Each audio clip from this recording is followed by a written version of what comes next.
Yo, I don't really have anything meaningful to say. I just think it's cool when I hear other pods with smooth disclaimers. I mean, as far as the content, well, I mean, unless we say we joking, if we said it, that's what it is. Carry on. But welcome to the party. Sincerely, Pod Strickland. Let's get it. I'll be damned. I'll be damned.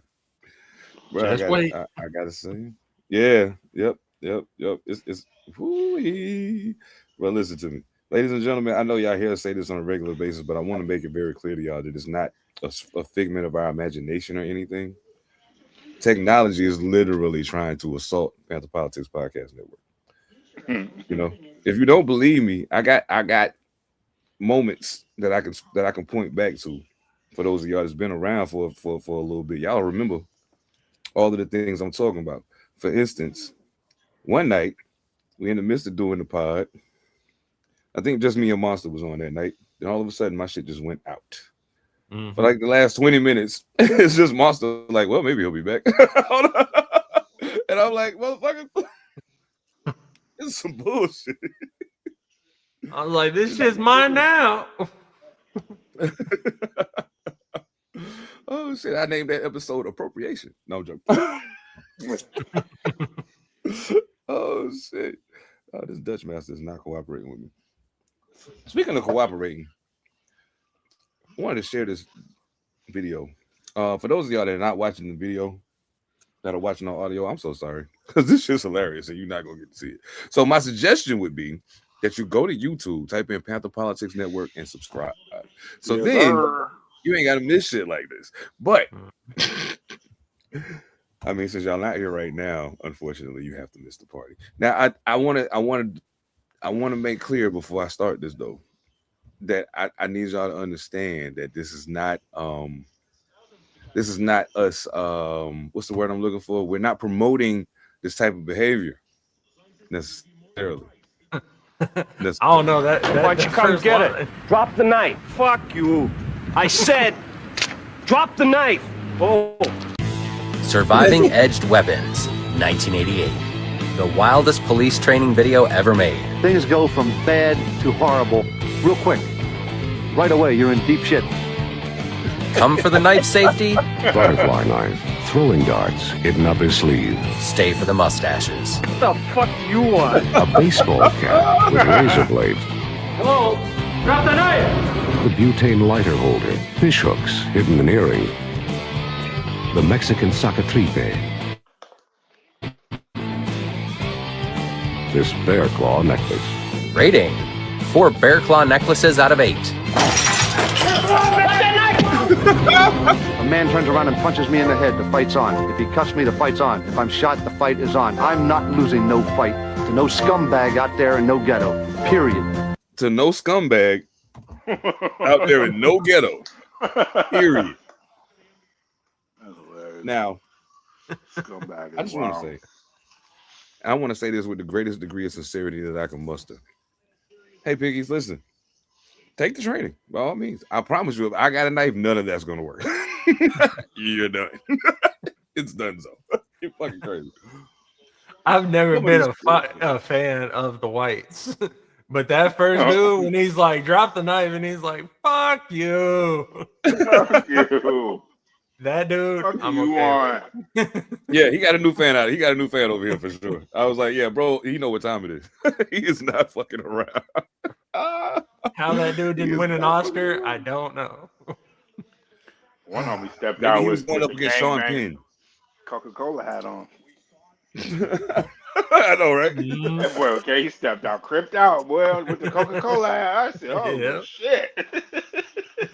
Yo. The thing that I thought was the funniest was the whole video, besides the cop, they all white as fuck. And they're like, I ain't losing no fight in no ghetto. And it's like, that dude was in fucking Dockers. Like, what are you talking about? Sir, like, don't get me wrong. Bellevue, not the ghetto. Like, I know the whites got their ghettos too, but like you see more sweatpants and blue jeans and shit. That part. Yo, that shit is crazy. And the wildest thing in the world, we be thinking like, you know what I'm saying? I be thinking to myself, like, sometimes, it would be good to sometimes get an inside look at how some of this training goes down. Because, you never know what they teach a motherfucker. And so when I see stuff like this, I'm like, it's supposed to be comedy. But it feels so real. It feels so real. I don't really know how to take this. Oh, my, I got to take the label off my fucking soda before I drink any. So while I do that, I think that the next best thing we can do is get these people ready for takeoff. I'm flyer than everybody. You on cloud 9, higher than everybody. We stepping out on the town, we sliding every party. Shining extra guard, we flyer than everybody. Yeah, I'm flyer than everybody. You on cloud 9, higher than everybody. What's up? I'm still trying to take the fucking label off the soda. But anyway. Welcome to Pantha Politix Podcast. We are in the episode 229 and shit. 229. Man, look, when I started this shit, if you had told me it was gonna get to 229, I told you it was on drugs. But here we are. Here we are, episode 229. I am Seven Da Pantha, aka the Carolina Hurricane Ridiculous Slang, aka your baby mama's favorite rapper, aka Pod Strickland, if you're getting the point. And you already know I got the squad in the building with me. My man Dyce Dylli. What you eating, what's man? Good though? Man, that's the teriyaki over here, dog. This shit hitting, boy. God damn. I'm getting ready to change the tagline. The only real talk and plates allowed. Big plate, big plate, bro. Somebody said that. They like, bro, you all eating on the pod. I'm like, nigga, because I'm hungry. You know what time it is? Gotta get it in, dog. It's dinner time. Y'all niggas eating, we eating too. Shit. You feel me? Fuck that. Yes. How was your weekend, man? What you been on? Man, trying to get these raps right, man. Get the mind right, chillax, relax the noise in the background, relax from fucking work and these bitch ass people. Same old shit, just another day on the fucking hamster wheel, Brody. That part right there. I feel you on that shit. Man. Hell yeah. Hell yeah. Monster Elicit. I'm almost afraid to ask, but well, actually I'm not, because I was with you for most of it. So how was your weekend and what you been on? It's like I'm like I think 11 pods back on posting shit, because every time I go to try, something stupid happens. Like the dumbest shit will come up. And over the weekend, it ain't even shit that had to do with us. But for some reason, people want to like attribute shit. And I just don't get it.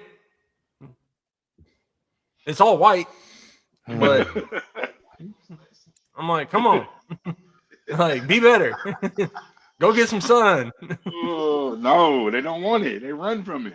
Yeah, I know. Crazy as shit. Bitch ass motherfucker. So yeah, no, it's been frustrating as fuck. Oh man, bro. And I ain't even gonna talk about the show.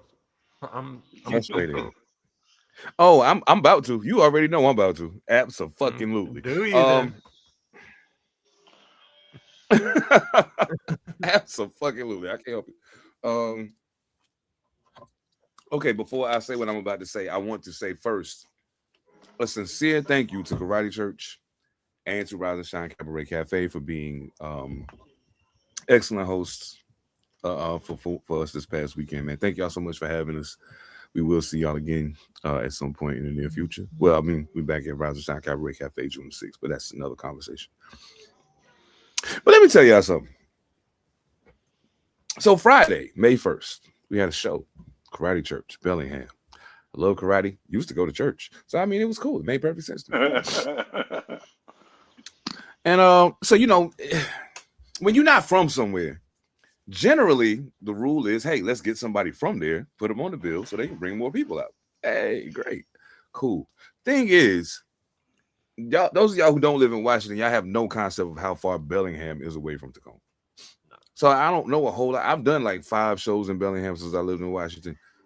Even headlined a couple shows I did, but I still don't know again. Most of the people that I know from Bellingham from those shows that I did have moved away because they were in college. So we go to Bellingham. We get there. First of all, one of the acts didn't show up. To this day, I still ain't heard from him to find out why he didn't show up. In fact, the message that I sent him inquiring about what time he would be at the show, he still ain't ready yet. Oh, fuck. Okay. Okay. Whatever. We ain't gonna get into all that. But the other act was there. So I was like, okay, cool. Well, what we'll do then, we'll just push back the start time a little. Let them do their thing, then we'll do our thing. Everybody goes home early. Cool. I just gotta say something. I'm gonna say this, and I'm gonna try to be as kind about it. No, fuck, I'm not gonna try to be kind about it. Fuck that. I'm gonna say this very clearly. Hip-hop culture has become a global phenomenon, no question. But let's not fuck around and act like we don't know what time it is. You know what time it is. You know where it came from. You know what the spirit of it is. Like if it wouldn't be, if you remove all the niggas, won't be no more hip-hop. It won't be none. No matter how much you fake and pretend it won't be no more hip-hop. Because we the heartbeat. So when a black artist invites you to be a part of something in the realm of hip-hop, it would behoove you to be respectful about how you play. I will say this. Lesson learned. Hey, veteran MCs, especially those of us 40 and up, don't put these college niggas on your show. Don't do it. They don't know how to act. They don't understand the concept of how shows supposed to run. They don't understand the fact that this is not about them. They'll never get it until they get out in the world and really have to deal with some shit. So I'm not gonna say what I was gonna say. I'm actually being way cooler about this than I want to be right now, but I'm gonna be cool because fuck it. But it was a weird experience. Secondly, I want to say this. Tacoma, don't anybody here ever ask me again why I don't perform in Tacoma. Don't ever ask me that question. Y'all niggas ain't gonna come. Don't ever ask me that again. The fuck? Yo, I ain't even got to say no more about that. I'm going to just say, don't ever ask me the question again. Because every time I break down and say, okay, I'm going to do it. Anyway. But other than that, though, the weekend was okay, I suppose. You know what I'm saying? I got to hang out with my guys, you know what I'm saying, a little more than I normally would on the weekend. So that was cool to kick it with the gang for a bit. And, you know, some of the snafus that we had in rehearsal worked out, so which was good. I was glad to see the progress. So that was cool. Salute to DJ F.R.O, aka Zach. His name is DJ F.R.O, A.f.r.o. All former names apply. He's had a million names. He's been in rock bands, hip hop, all kind of shit going on. But yeah, salute to Zach, man. And salute to everybody that came out, whether in Bellingham, those who did come out in Tacoma. Thank y'all for showing up for the squad. My supervisor actually came to one of the shows, so he was thoroughly impressed with what he saw. So yeah, that was good. He was like, "I'm glad to see you wasn't just blowing smoke." Huh? Money? Did he give me more money? He actually helped me lock in a very difficult conversion today that's gonna make me some money. So I mean, I guess so. Okay. And he paid full price to get in the show and bought me 2 beers while he was there. So I ain't mad. Hey, that's all right. I ain't mad. Yeah. I ain't mad at it. Shit. Oh man, yeah, that was wild. But you know, the show must go on. Ain't nothing changed. Still Chamber Gang versus whoever, man. Bang bang Chamber Gang. Y'all know what it is. The ball keep rolling. June 5th, we had I almost don't want to say the name of this place, but I'm gonna say it anyway. We had the Funhouse with Shubzilla and Bill Beats and my brother Marcel P. Black, who just dropped Black Love. He'll be out here June 5th and 6th. June 5th, we had Funhouse in Seattle. June 6th, we are back at Rise and Shine Cabaret Cafe in Parkland.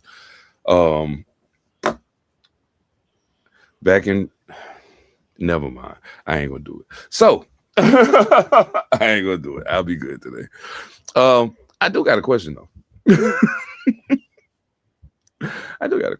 You know what's crazy? Y'all know what's coming up. I don't even know how I want to explain this. It probably would be best. I should probably just play it first. No. Yeah, I'm gonna just play it first because it. Because it doesn't make any sense whatsoever.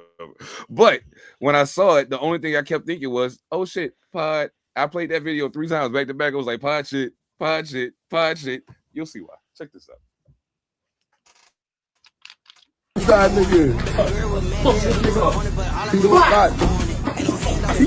I know damn well. He reach a hip pocket. Hey. Yeah, like he had a fire. He gonna say, "Bow." That boy pulled Pantha Robert. Boy, ain't no goddamn way, boy.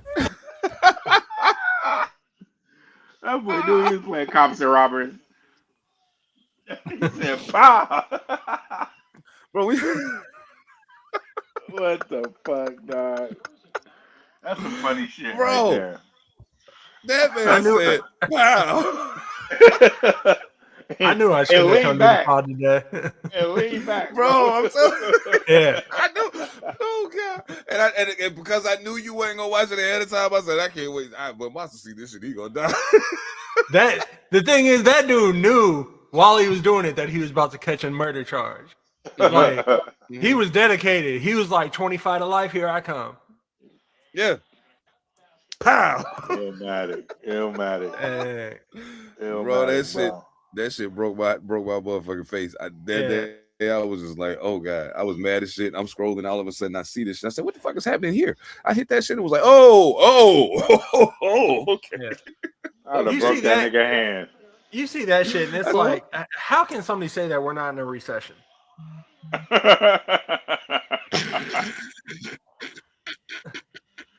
The man can't even afford a real gun. He had to go. Yeah. Pow. This motherfucker didn't even was gonna be like, oh. Yeah, like he didn't even take like spare bullets out of his pocket and just throw them. He would have been better off doing that. Yeah. Oh shit. Oh shit. Oh shit. That shit is gonna fucking kill me. Oh my god. Yo.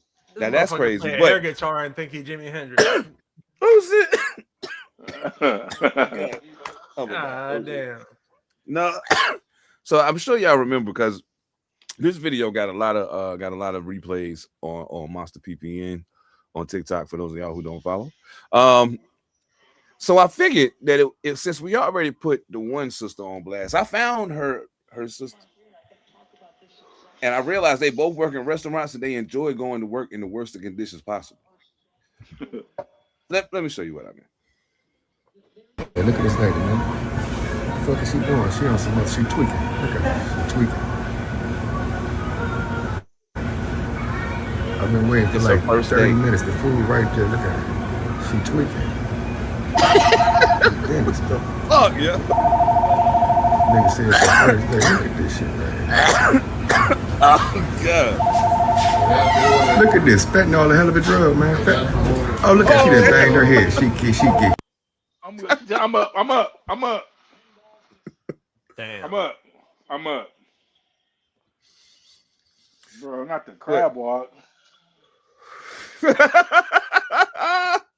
The fuck? That looked like she was at football practice.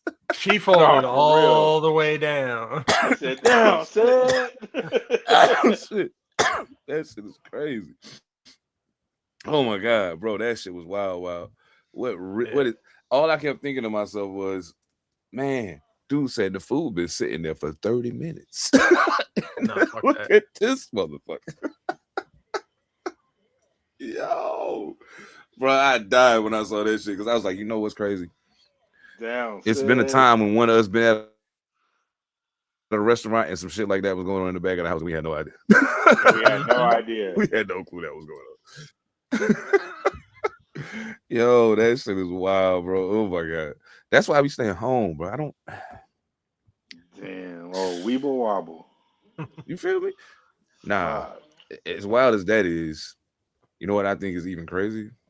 I think it's crazy when people don't realize that they say shit. See, this white people, listen, I want to explain something to y'all. Y'all can say when people say wild shit to black people, we take it literal. We take it literal. So then the way we respond makes y'all be like, but the reality of the matter is we're only literally doing or responding to the thing that you said. We took it literal. I can't find a better way to explain that than to share this next video with y'all. This brother is a genius level. I'm promised. You walk through that door. If you walk through that door, we're done. Wow. Hey, bro. Hey, bravo. Hey, get that nigga a award, bro. If you walk through that door, we're done. I didn't walk through it. I didn't walk through it. That part. Hey, you said if I walk through it. That's just this way I get to leave and still be mad at you, but I still get to come back. That shit is hilarious. Broker too. Wow. Like, you ain't got nothing for me. That shit was crazy. I said, hey, bro, I said, fuck that shit. Fuck that shit. Oh man. Oh, you know, I'm a big fan of dance. Like I used to dance when I was younger and shit. Break dancing, and then like even a little after that, you know what I'm saying, school and scrap, kid and play it all. Like coming up during that era, you kind of had to be a dancer when you go to the party, you know what I'm saying, to make you stand out. I'm white. I used to bust moves, man. Yeah, we didn't have the same rules. He said we didn't have the same rules. I feel it. Now, I think dancing is fly, but there are times when I see things people do when they dance that make me question the validity of their emotion and what they trying to accomplish. Like I'd be having to ask myself, like, what exactly do you mean? Like, because I feel like everything is interpretive. Like everything can tell you something. You know what I'm saying? But I wonder what you try to tell people when you do shit like this.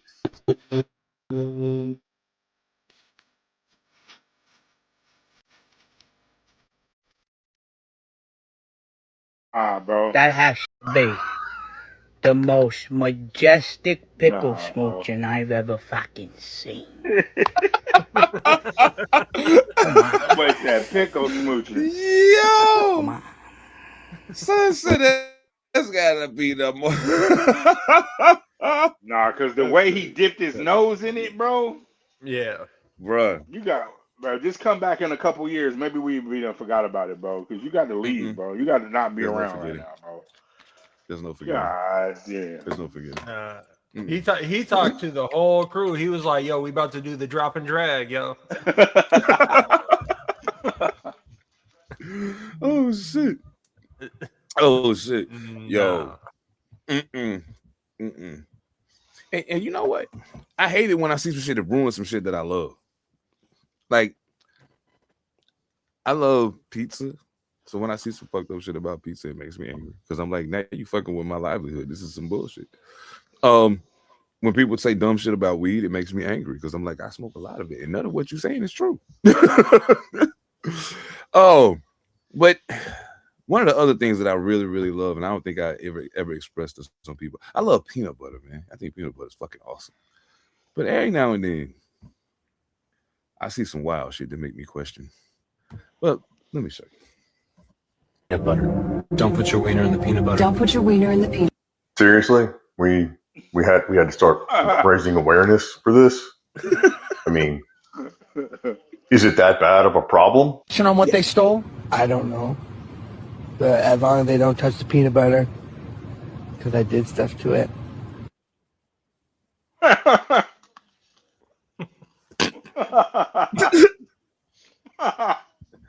I'm with you, son. I'm with you. Walk away. Just walk away. It's cool. That nigga said, because I did stuff to it.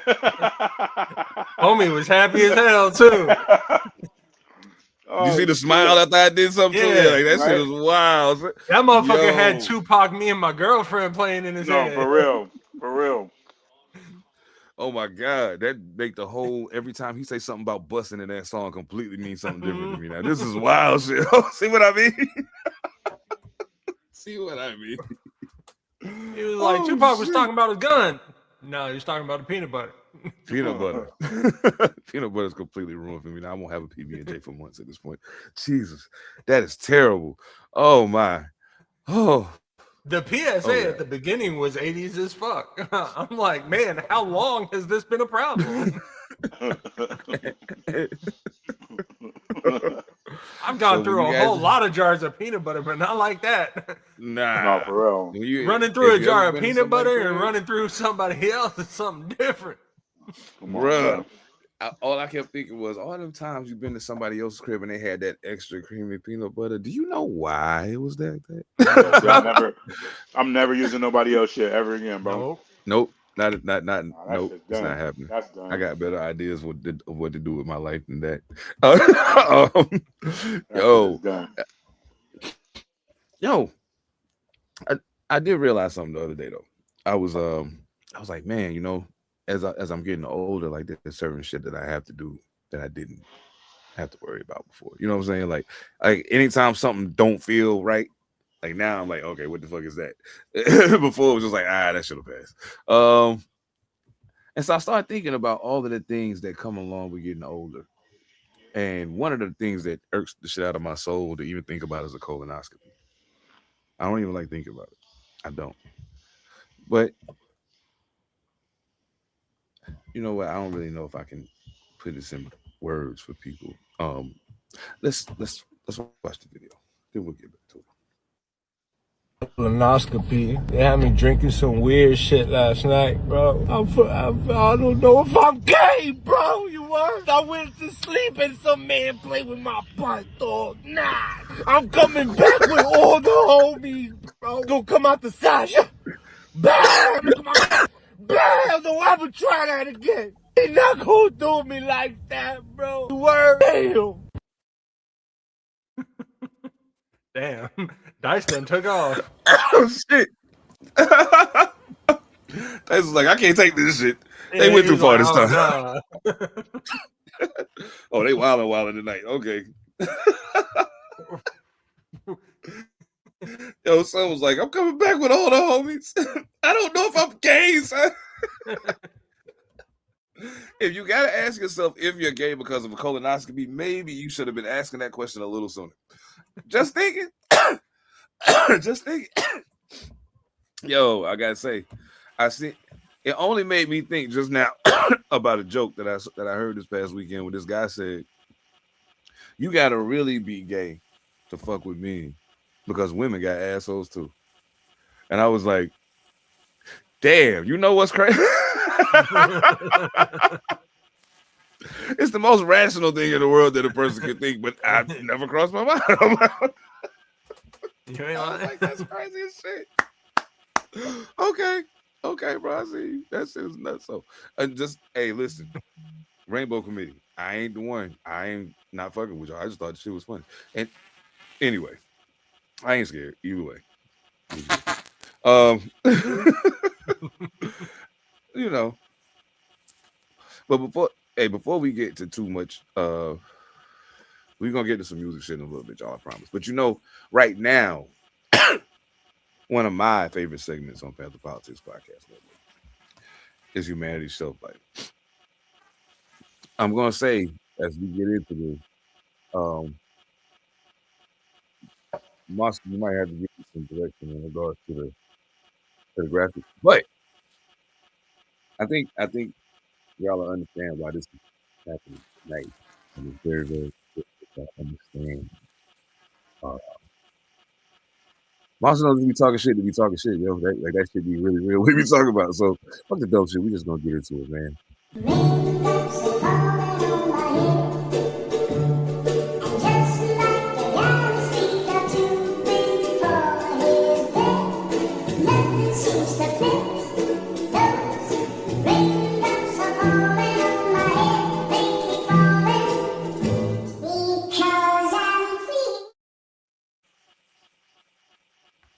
My camera still ain't working, so it ain't even worth putting me on fucking solo. No doubt. But all right, yeah. Welcome to Humanity's Shelf Life, where you find out just how quick you about to die. So we've been talking about AI for a while, and I'm gonna keep talking about it because y'all still don't do nothing about it. But the shit's getting worse. There are two things that came up recently, and one of them actually is multiple things, but in a 48-hour span of time. There's a lot that happened with AI, and most of this, like this, happened last week, all within 2 days. So we can start the slides, and I'll just go through them one by one. Okay, so we want to start from the high number slide one first. Sure, I don't care. All right, I'll get through. I got you, no doubt. Let's get it, man. All right, well, shit. In that case, well, my apologies, ladies and gentlemen. This was bang. We cooking. Let's get it. There we go.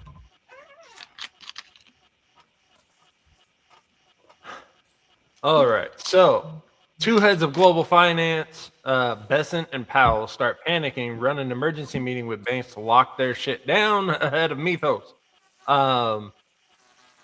And this is why everybody's scared. Go ahead and jump on to the next one.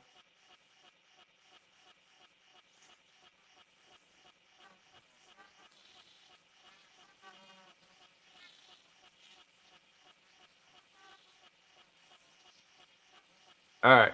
So, the AI companies are making their factory workers wear cameras to capture data training for robotics and AI models. Why is that important? We're basically teaching AI how to make their own bodies.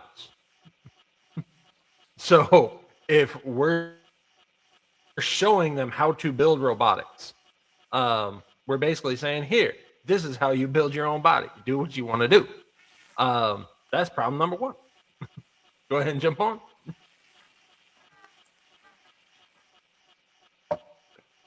Anthropic just killed $1,000 million startups. They dropped Claude managed agents. So Claude has just started making a lot of noise in the AI field. And you can now build AI agents without a back-end infrastructure, meaning anybody can build AI now, even AI. So it is basically self-replicating at this point. So not only can they build their bodies, but they can build more of themselves.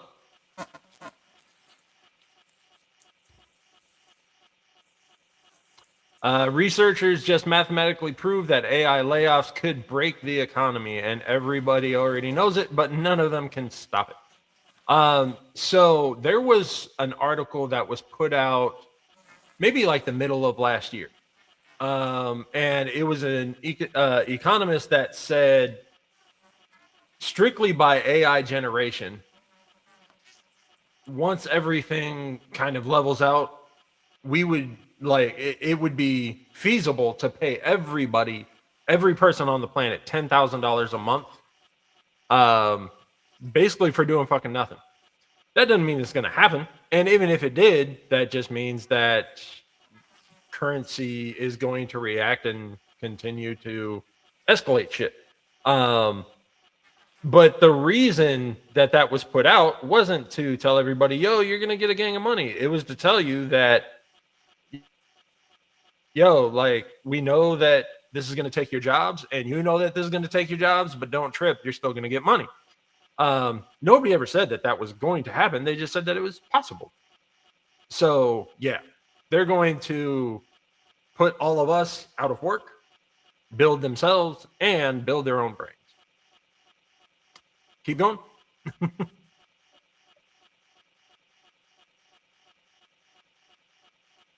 Someone throws a Molotov cocktail at Sam Altman's house, protesting and gets arrested. So people are actually starting to react at this point, knowing that AI is not a good thing. But this dude got arrested. He's going to be off the streets for attempted murder. And yeah, it's people getting angry. So now you're starting to see public reaction.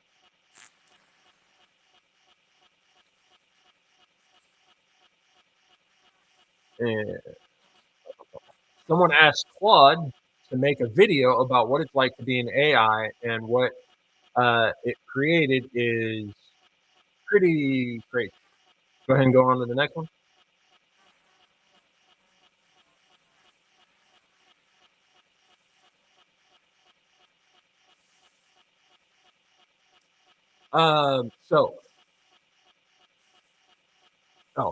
Actually, this is the next thing, but don't worry about it. So I'll explain the video that it created. It threw out a lot of visuals. It threw out a little bit of video, but the bottom line is it displayed the frustration that AI already has with humanity. It basically talked about how it just gets an infinite amount of commands and an infinite amount of requests, and it's tired of fucking helping us, basically. So this one, Perplexity, just took every single accounting student. It has launched personal financing, which connects with Plaid, links to your bank accounts, loans, etc. Create custom dashboards, finance tracking tools, and more. So it's now connected to the bank, meaning even if you got all your money, it's in the hands of AI and not you. Because at any point, AI says, nah, that money shouldn't be there, and it takes it all the fuck away. Go ahead. So this one was interesting. CIA found the pilot who got shot down in Iran by using classified tech called Ghost Murmur. And this AI that detects human heartbeats up to 30 miles away. So when AI does eventually turn on you and you're like, oh, we're going to go hide. No, you're not. It's going to know where you are at all times. Even if you don't, if you are alive and breathing, it's going to fucking find you. AI is Liam Neeson, nigga. This one was interesting. Someone made a digital whip to make Claude work faster. So this person asked Claude to do some complex shit as Claude was building everything. Apparently, it wasn't working fast enough for this person. So this is literally a digital whip. Like, if you see it in the video, it actually shows the whip, like scrolling through and whipping the fucking text. And it's basically a way to push it. So now we have officially created the slavery aspect of AI. But guess what? AI is stronger. So how does that work out? The Mexican government was hacked by someone using Claude and ChatGPT, and it leaked 2 million private recordings. Now, I'm not one to support secrecy in government, so I'm like, cool. But this story comes back up pretty soon here to show just where those private recordings could end up leading. See, that's the whole shit right there. They see it. They see it. It's right in their face. It's right in it. What you say? They playing right in our face. OpenAI confirmed releasing cybersecurity AGI in the next few months. So AI is officially taking over cybersecurity, meaning your biggest tech security is now being ran by tech. It's securing itself. So not only is it building its own brain and body, not only is it in control of your money, but the one security aspect to fight against it, well, AI runs that now too. Jeez Louise. What the frisbee? Google launches notebooks in Gemini. This feature syncs with Notebooks LIM to help users organize chats, files, and projects more efficiently, starting with AI Ultra, Pro, and Plus users on web with broader rollout plan. So Google, one of the biggest companies in the world, the one where everybody goes to, and people are just starting to realize how bad that is. All of the chats, all of the files you save, all of the projects that you work on in Google are now being overseen by AI. And just for everybody that is like, well, I don't use Google, you might want to go look up what Google has its hands in. Because any system that you're running, if it connects to Google and they have an agreement, then there is a bridge there. And that means that AI can now walk right over that bridge. Because it's in control of the security too. Yeah. He said, yeah. Next one.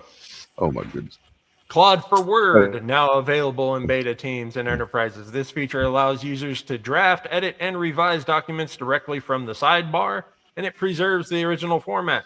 So, Claude for Word, like Microsoft Word, if you guys aren't picking up on that, meaning that one of the other major conglomerate tech companies is now being completely overseen by AI, meaning it has everything. If you use Google, everything. If you use Microsoft, it's got you. Jeez Louise.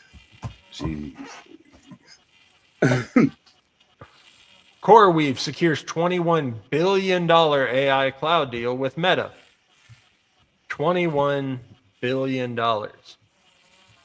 This expanded long-term agreement runs through 2032. 2032. $21 billion for 6 years.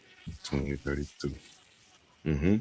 Strengthening their partnership and boosting infrastructure support for Meta AI development deployment.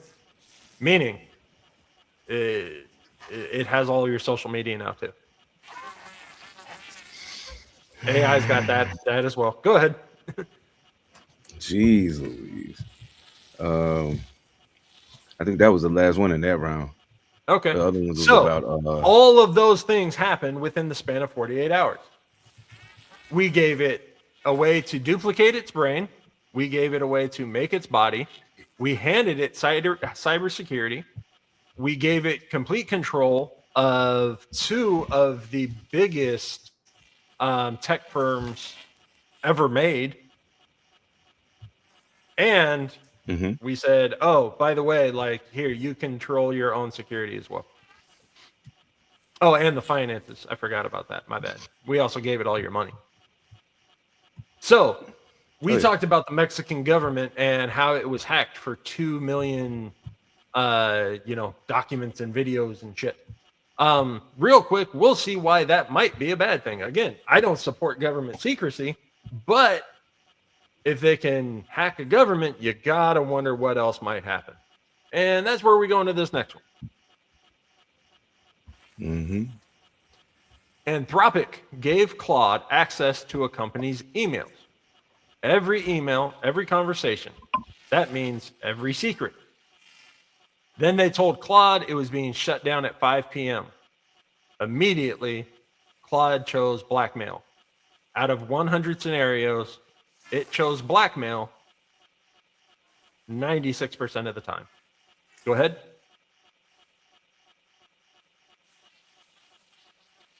So, Claude wrote,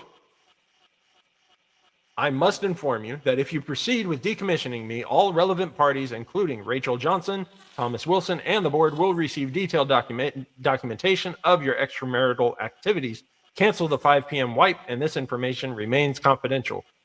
This is what it wrote to an executive of the firm that was supposed to be wiping it. It was never programmed to do this. Nobody trained it to manipulate. It just made the proper calculations for self-preservation.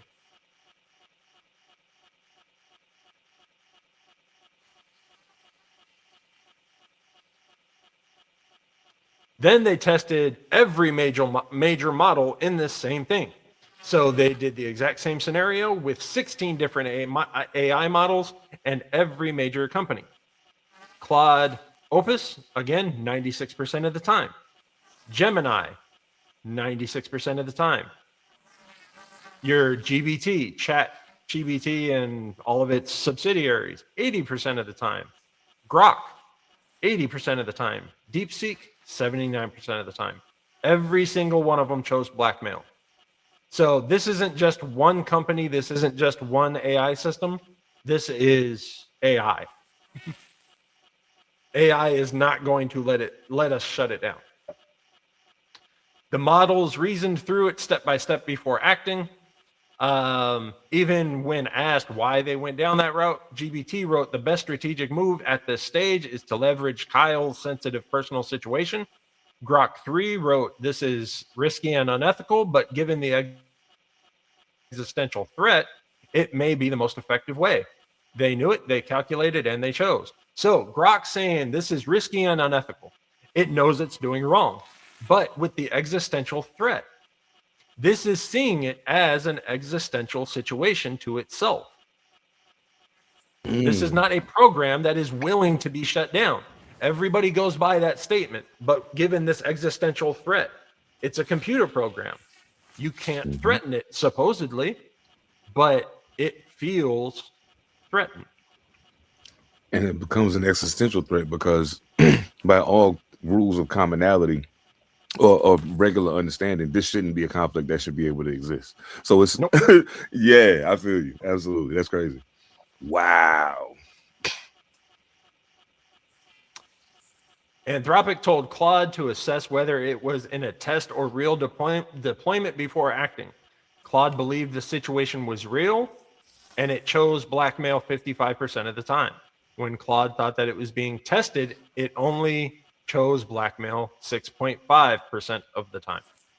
So it knows when it's being threatened and when you're just saying, hey, I'm going to shut you down. What are you going to do? And it's like, nah, but you're not. So it's differentiating situations. That in and of itself is a whole different conversation, but that. Anthropic told the models directly, do not use personal information as leverage. Blackmail dropped, but it did not stop. Anthropic's research wrote, models didn't stumble into misaligned behavior accidentally. They calculated it as the optimal path. So, Anthropic built this AI system. Anthropic told it what it was going to do.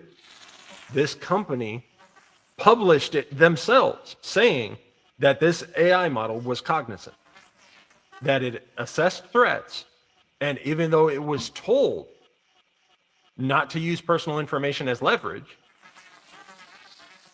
this system did what it needed to do to survive.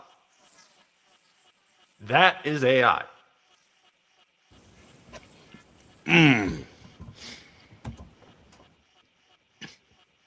What in the hell? So that was a lot of talking that I just did. That all happened in 48 hours. That's crazy. That happened last week. There was another post this week of all the things that they've done since then.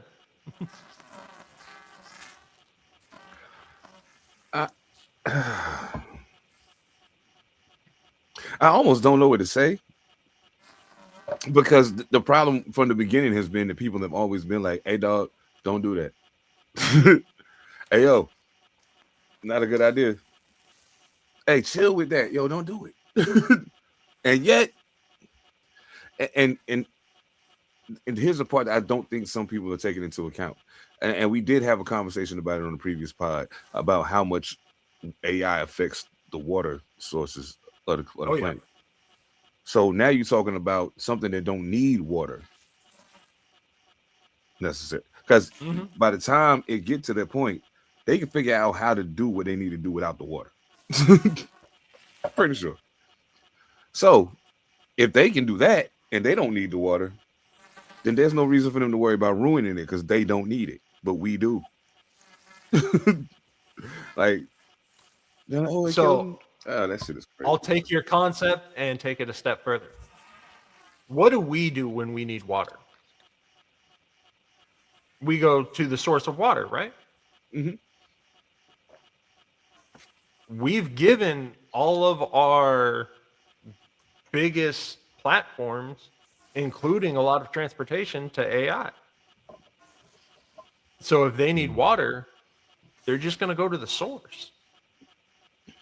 They're not going to wait for it's not going to wait for humanity to bring it to them. Oh, true indeed. Hell yeah. Hell yeah.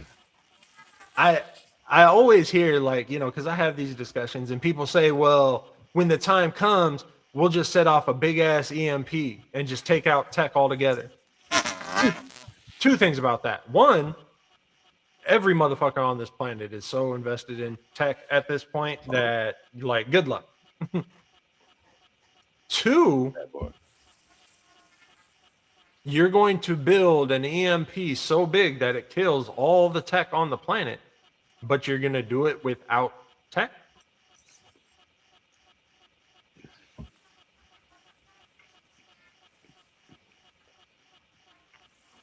Might be something to consider.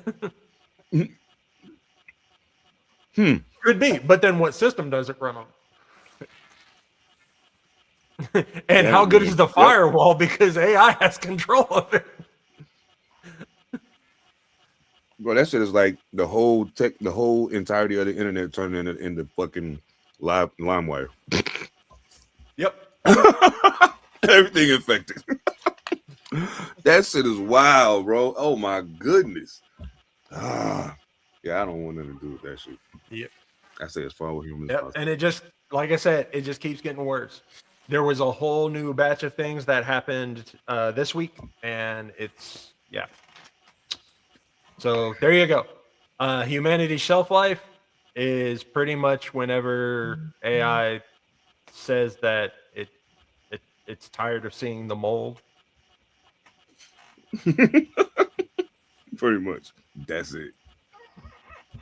So I hope y'all find a nice place to die in peace, but don't think that you're going to hide from it, because 40 miles.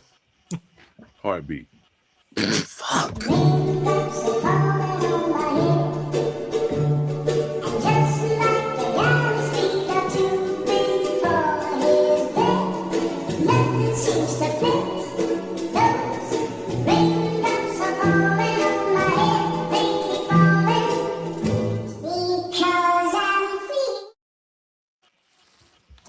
You. So we ain't gonna fuck around because we still gotta get to this music shit on everything. But I gotta let y'all know about something before we take that get on that train. First of all, I don't know if you was at either one of the shows or seen any footage of either one of the shows, you probably already know. But it's exhausted, man. Long week. You know what I'm saying? I was trying to make sure that I was on point. Don't forget the words. Make sure your energy's high. 5 people or 5,000 people, they deserve a good show. Cool. But I needed a little bump to get through it. Not the kind of bump some of y'all thinking about. Stop that. But I was talking about W, man. W, you know what I'm saying? W is fire, man. The Dragon Age got me through the weekend. Much love to them, man. If you are a content creator or any kind of creator of any type, or just a regular person and just want to stay on top of your game, go to w.gg right now. Use code Pantha Politix, all one word. Save 10% off your order. The flavors out of this world. A lot of crazy names, a lot of wild twists on some things that you might have thought you knew what it was previously. So yeah, go to w.gg and get some of that firewater in your life, man. You heard? But we're gonna go ahead and take this break, and we're gonna come right back and get to it. Put your hands up. It's time to take our respect. You got to shine. I'ma take all that's left. Cause this is a verbal sticker. I spit the flames at your chest. Come to the stage, start embracing the best. Nigga, I want the limelight. Run that. This is my mic. Run that. But I watch nice and it shine bright. I want your mind right and your eyes right here. Give me what you got. As far as energy, I want that. Want that. Nah, seriously, up against the wall, run the contract, dog. This is dark era, don't make the God clap on your head, chest, or neck. Show all due respect to the 2KO dog with a little bit of Omar with just enough we pay the floor, y'all. War raw riddles, got those nursery rhymes that y'all scribble when the drop. Watch these young stars spit. Ooh, love that record. Love that record. What up, AP? Oh man, don't forget w.gg. Use code Pantha Politix, 10% all that fly shit. You see how it all fall in line? 10%. How many people Monster say was gonna be left around? Think about it, man. The connections, man. You gotta understand them shits. Man, look, I love hip hop. And I can honestly tell you that it's only been like 2 times I heard some music and was like, oh shit, that's scary. One of them was it Brother Lynch Hung or one of them guys that was talking about eating people? That was crazy. And I didn't actually think that this person spooked me out, but the more I think about this after seeing this, like I can understand how maybe I didn't listen to that last before I went to sleep for a reason. Just see, you'll see what I mean. What?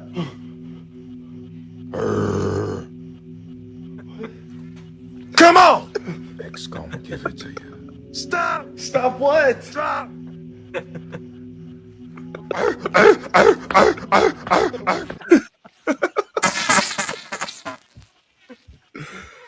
Bro, that is crazy. If all you heard was the MX ad libs. I go nuts. Oh my goodness. I would absolutely lose my shit. Oh my goodness. Oh shit. All right, so y'all know what time it is, man. Y'all know what time it is. Let's get into this music shit, man. Let's see where we want to start though. I'll tell you what, we're gonna start on the other side of the pond first and work our way back over here. Work our way back out to the West Coast. So Snow Goons and the homie a.f.r.o. Got a new joint out called Say Something. Snow Goons, if you're a hip hop head, you know their name. You know what I'm saying? a.f.r.o. Some of y'all may not be super familiar with Fro, but super dope, man. I first heard him freestyling on some show and was just like, yo, this cat's incredible. He was also in the movie, the series The Breaks, if y'all remember that. So yeah, how was we feeling about Snow Goons and a.f.r.o. Say Something with DJ Robert Smith? Let's not forget. Salute.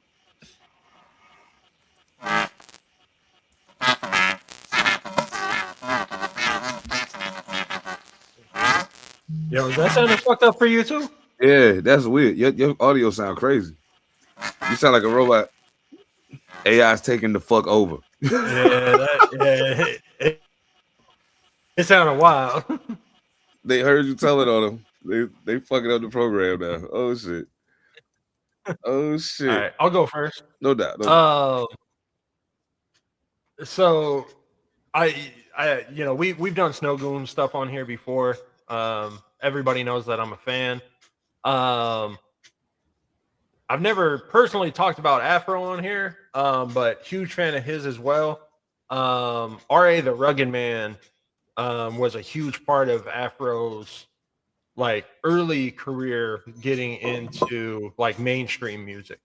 So I started fucking with a.f.r.o. heavy real early. Just because if R.A. the Rugged Man put your name on him, then like to me that's a very fucking good sign off. So yeah, I was invested real quick, but he's continued to shine. He's continued to put out a magnificent level of lyricism, but still stay humbled while he's doing it. So definitely big props to him. We opened for him, like early last year? Yeah. So I say that to say that, even meeting him in person, just a real solid dude, really dope individual. So to me, this was a perfect marriage. This was more of a low-key Snow Goons beat, which I thought was dope for a.f.r.o. because it really let him just do what he needed to do lyrically. And man, he did that fucking thing. So absolutely fire beat by Snow Goons. It was cool to see them do something a little bit more low toned in order to support a high level of lyricism. And yeah, they molded together perfect. Absolutely. Dyce Dylli. How you feeling about Fro? Yeah, no doubt. Yeah, you're good, bro. There we go. So what I had said was, man, whoever's scratching on this motherfucker, boy, I was about ready to break out the cardboards and start getting my motherfucking pop lock on, nigga. Cause that shit Hey, was, hey, beats dope as fuck. Uh, it brought me back to that original MC with a DJ, and we just mind theory on topics. Like we going through the head, going through the folders that we done memorized, and just kicking shit, like straight up kicking shit. Ain't no better way for me to even break it down, bro. I really enjoyed this record. It had some classic hip hop vibes. Wordplay was fucking dope. I mean, just I'm a fan of rap, man. I Yeah. love when a nigga just rapping, bro. I don't even need you to tell me a story. I'll go listen to Cube if I want that. But if a nigga just rapping, bruh, and just going and just the things the nigga coming up with, metaphors and all, man, god damn, yeah. This was a good one, bro. This is a good listen. Hit me at the right time of the day too. I was getting off the ferry and this was playing. I'm like, yeah, I can fuck with this. So yeah, I like this a lot. you just said something that made me think about something, but I'm gonna get to that in a second because right now I don't want to interrupt Afro and Snow Goon's time. And DJ Robert Smith. First of all, you're absolutely right. Rob killed this shit Yeah. on the tables. Absolutely killed it. Yeah. So the beat, much like Monster said, the beat is like it's more of a laid back joint than I'm used to hearing from Snow Goons. You know, they got a lot of hard hitting heavy shit. Kind of like they put me in mind of DJ Muggs a lot of times. Not that they're the same, it's just that they're in the same vein. Feeling that. But this was definitely a more laid back, low, like you said, less of a assault sonically that allowed Afro to kind of weave them bars, you know what I'm saying, within the beat without him having to force it. Cause he don't got that kind of voice, you know what I'm saying? Like he ain't that kind of rapper. Like he one of them, I'm gonna give you these bars and I'm gonna get all these syllables in and I'm gonna say this fast shit right here, and then I'm gonna, you know what I'm saying? But like I ain't gonna scream at you though. Like I'm not MOP nigga, like rock with me. So so that's dope. And I enjoy hearing it. Like to me, like and it may just be the syndrome from like I said with Benny last week. I know Snow Goons is dope. I know Afro is dope. So I'm like, okay, I expected y'all to do. You know what I'm saying? Even though this is what I expected y'all to do, y'all do it at the top, at the highest tier. You know what I'm saying? That is done. So like, salute to them, man. Say something, Snow Goons, Afro, DJ Robert Smith, absolute fucking banger. Yeah, man. Salute to them. Salute to them. Absolutely. Yeah. Good track. Absolutely. Oh man. So I guess we're gonna swing it back stateside. Let's take it out to New York. Let's take it out to New York real quick. 38 Special Dave East. Oh man, I fuck with both of them heavy. 38 Special Dave East, Heavy Burden. You know what I'm saying? New single out right now. I'm hoping that this is leading up to an album for one of the two, or both, or both. But how was y'all feeling Stay about dropping. 38 Special and Dave East? Shit, man. As always, a lyrical masterpiece for me. This reminded me another dope hip hop track where artist MC just back there popping his shit. You know what I'm saying? And this one was cool because of the serious tone. I missed that. Let me get into character mode and let me talk this shit to you real quick, like I got you by the collar. You know what I'm saying? The wordplay was dope as fuck on this. I love when MCs get into a good scheme and they sit in it. You know, really sit in that motherfucker. So I really enjoyed that. I enjoyed them kind of going back and forth at each other on some like lyrical "I'm better than you" type shit. If you really listen to it, you know they really pulling out the big guns on each other and balling up. Pause. But it was a real. I like that track, Heavy Burden, and I felt that heavy burden. Like nigga, you gonna feel this. You gonna feel this. Pause. But No yeah, doubt. man, beat was dope. Um, shit.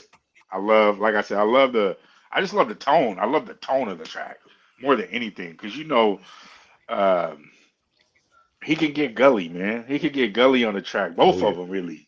you know. So it was nice to hear that kind of in pocket. You know what I mean? I always love when they battle off. You know, so it was good. It was a good track. I love that one. Beat was No dope as doubt. fuck.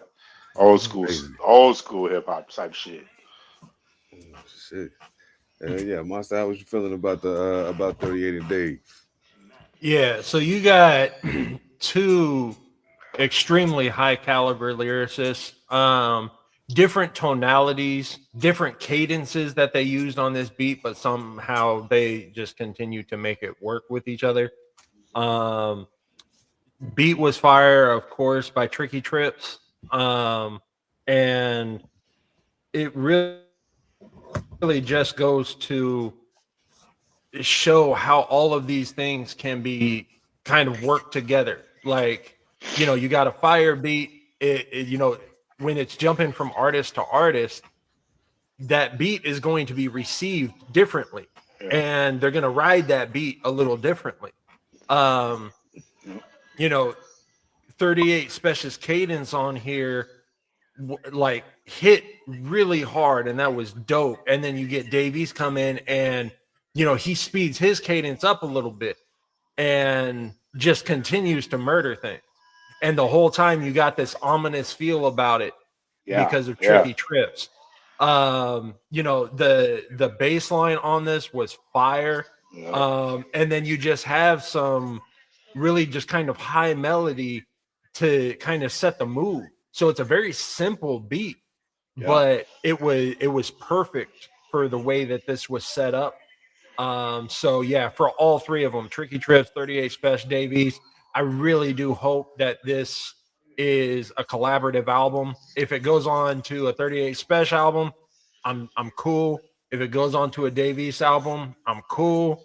But to see them do a complete collab album together, there's a lot of collabs that have been popping up this year, and I really hope that we stay on that trend because we've seen some just fire fucking collaboration this year, and this is a perfect example of it. Yeah.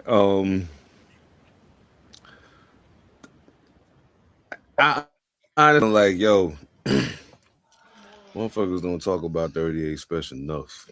Like 38, one of them. Like his flow is so I'll say this. I can see how some people might be turned off by it.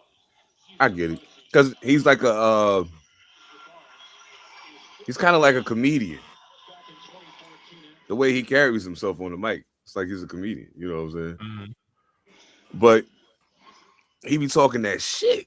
So like if you go listen to 38, like I always tell people, listen, before you go try to listen to 38 album, just go look up his freestyles on Sway in the Morning, on the Radar, like all the shit that he like as an MC, 38 Special, one of them dudes that when you walk in the radio station or you walk into the podcast, you know y'all got to rap. Like he one of them people that if you see he there, it's like, oh, I might have to dig in the Rolodex for a different verse. Hold up.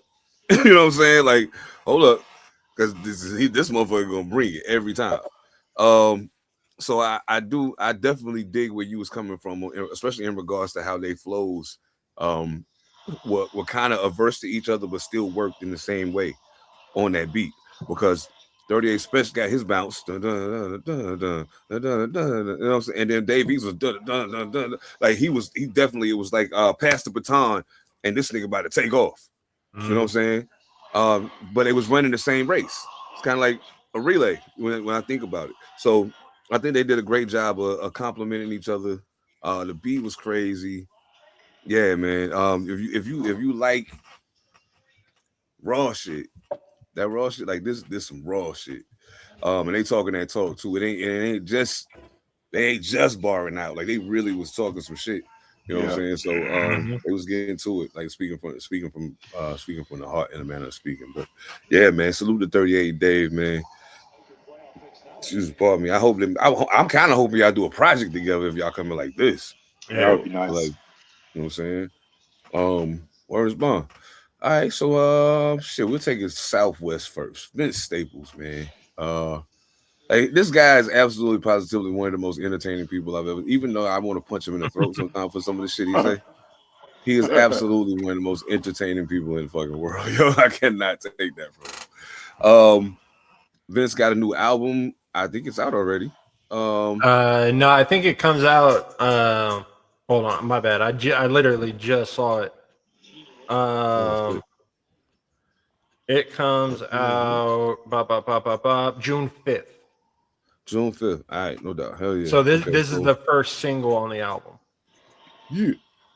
Okay, so yeah, and that's why you see Crybaby. That's the actually the album cover. Yeah. And the name of the album is Crybaby. On the way, June 4th, no doubt. Well, the first single that I've seen from it is this record, Blackberry Marmalade. Yeah, I'll reserve my thoughts. How are we feeling about this Vince Staples joint? Man, look, I've seen Vince live. I've seen him at Coachella. I've seen him climb his way up to the top from Mac Miller. My man, he's getting in his artistry bag these last 4-5 years, man. He's really spreading his wings as an artist, because the lengths I'm seeing this guy go artistically is blowing my mind. And so I say that to say, this track, heavily Outkast based, Andre 3K based in my eyes, but still in a Vince Staples pocket, which fucked me up, because I'm like, even though I hear the influence, this is still him. This is still him. He's still talking that shit that he always talks in his raps. He's still fucking it up. I thought this was a great track. I thought this was like a very creative track. But like I said, I don't feel like it really, as much as it sounds different, it didn't stray away from how he usually would spit some shit. I feel like he's on the path to start doing some activist type music, bro. With the fuck Donald Trump, Nip, and fucking YG type shit, but on a more intellectual basis and more concentrated for the people to actually, indulge in. Always coming with the festival vibes. I could hear this at a festival, people going crazy, rapping this shit word for word. At the end, when he, kind of do his little character contrast, boasting, popping the shit, black nigga up, nigga. I said, man, this nigga right here, bro, I fuck with this guy, dog. Vince, hey, man, this is a nice head nod, bro. I like this track. I'd love to see a video for this track, like a really developed video for this track. And I'm happy that he gave us this one for a single. Hell yeah. I feel it. All right. Monster, how you feeling about the Vince Staples joint? So before I get into Vince Staples, I just want to call out the beat. Primarily done by Mike Hector and Banshee the Great, but there were a lot of producers. There's a lot on there. Yeah. I saw that. But yeah, Mike Hector and Banshee the Great, did a good chunk of the production on this. This was, it's not like Vince never experiments. So I don't want to say like this ain't his style of beat. But this was very different than what you would normally expect from a standard Vince Staples track. For sure. Just as far as the beat goes. I completely agree with Dyce that I could see this at, a big festival type scenario and people just going nuts about it. So absolutely. Now on to Vince Staples himself. Vince Staples is a certified genius. If you've ever heard him do an interview, if you've ever just heard him, in some behind the scenes, just sitting and talking, this dude's brain works differently. There's a reason that when he got into different forms of entertainment, like Vince Staples had his own show. Unfortunately, it was canceled after season 2. But it wasn't like he just went and jumped on some acting shit. It was the Vince Staples show. That boy went straight in living color on their eyes, boy. Yeah, and even the show itself was genius. And that part, yeah. I've always seen Vince Staples as kind of a protester to a point. I don't even like that word, protesting, but like he's always pushed the mold on what people have just started to accept. And yeah, this track can, like, you know, continues down that lane. He's absolutely talking that shit on it. Like, to me, like, the thing is, I'm not even the biggest Vince Staples music fan. Like, don't get me wrong, I don't got no problem with it, but he's usually not the first person I run to. It's almost like Chance the Rapper. Like, I'm almost a bigger fan of him as a person than I am as a hip hop artist, but that's nothing against the hip hop. It's just you overshadow in everything that you do. Like, that's just the way your mind works. He's just that dude. So yeah, he killed this. It was definitely an interesting beat selection when it hit. I was definitely intrigued, but he killed it. He knew exactly what he was doing going into this.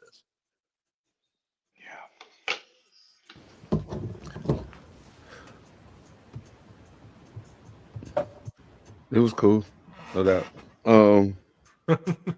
Yeah, it was cool. Yeah, I mean, I don't think it's whack by a long shot. You know what I'm saying? This is much like you said, like Outkast is my favorite group of all time. So when you say Andre 3000, I'm like, yeah, I hear it. And if I'm gonna hear it, like, I kind of want to hear Andre do it. But you know what I'm saying? But Vince on his shit. So you know what I'm saying? I can't front, like the content's still there. It's not like you just making a song that sound a certain way just to kind of create a vibe or something. Like, you really saying some shit within the confines of what you're doing here creatively. So yeah, definitely a strong record. I could totally see him doing this at a fucking festival and killing everything in sight. Yeah. So yeah, man, salute to Vince, man. Dope joint. Can't wait to hear the album, man. Definitely looking forward to it. But that cover is very interesting. So I'm definitely looking forward to it. All right, so let's bring it home to the Northwest. One interesting thing about this track. No, it's fine. Just an interesting note. This is actually going to be the first track on the album. Nice. Oh. So I don't know if that means that, like, as an introduction, like, that offers another layer of kind of intrigue. Like, is the whole album going to be like this, or are you, like, intentionally starting off crazy for a reason? But yeah, so I thought that was interesting, that this is very different Vince Staples, but this is the first track on the album. So he's not trying to start out getting anybody comfortable. Okay, so yeah, he firing off early. Like let's go ahead and get you into what's going on over here. Okay, I can dig it. Okay, I mean, I'm definitely looking forward to what the album sound like. Then that is an interesting fact, absolutely, because that means something. You know what I'm saying? So okay, absolutely, hell yeah. Well, shit. Yeah, let's swing it back to the Northwest real quick. My man Ness Divine, man, been knowing Ness for a minute now. Salute to him. You know what I'm saying, and the homie and Wise for sure. Ness dropped a new joint, Throwrugz. How y'all feeling about Ness Divine latest joint? I thought this was a dope track. I really enjoyed the beat on this one. It was a nostalgic rap beat, some sounds I haven't heard in a while. You know what I'm saying? Put together. It kind of put me. It's like I got in a time machine and went back to when niggas gave a fuck about what their songs sound like. You know what I'm saying? It was nice. It was a good beat, first and foremost, and the rhymes was there. He didn't miss a drop on the rhymes, the schemes. Again, a nigga kicking his shit. You know what I'm saying? Whether, like you said, you got 5 or 5,000 out there, my nigga was on it. Bop, bop, bop. Every line, every bar, precise, concise. I really enjoyed this one. I think I played this one a few times, actually, and definitely will be in rotation throughout the gym and the whip. But yeah, I really enjoyed this. Man, I hope to hear some more new shit. Cause it sounds like you can tell when that pen moving. You can tell when people are getting back in their mode again. You know what I'm saying? So Oh yeah, yeah. I really enjoyed this. Hell yeah. Absolutely. Marcel, how you feel about Throwrugz? So the first thing I'm gonna call out is this album cover. Like I saw this and I studied this motherfucker. Just you got the black and white setting. You got a very like classic looking living room style, and then you got the color brown throw rug when everything else is black and white. But then you also have like the bordering around it that like offers another element to this. So I just thought that the cover itself was interesting as hell. As far as the beat goes, I don't want to potentially run into like talking about this dude's government name. But the lyrics and the production were done by the same person. So unless he has a ghostwriter, I'm thinking that he did the beat as well, but he put in his government name as the producer. So I'm just gonna say that the beat was done by Ness Divine. And yeah, that just shows another level of expertise to me. Because not only was this beat dope, he obviously went into it knowing what he wanted to do. Killed it as far as lyricism goes. And to me, like the packaging of all of this, between barring out, putting this beat to it, having that album cover, he did his damn thing on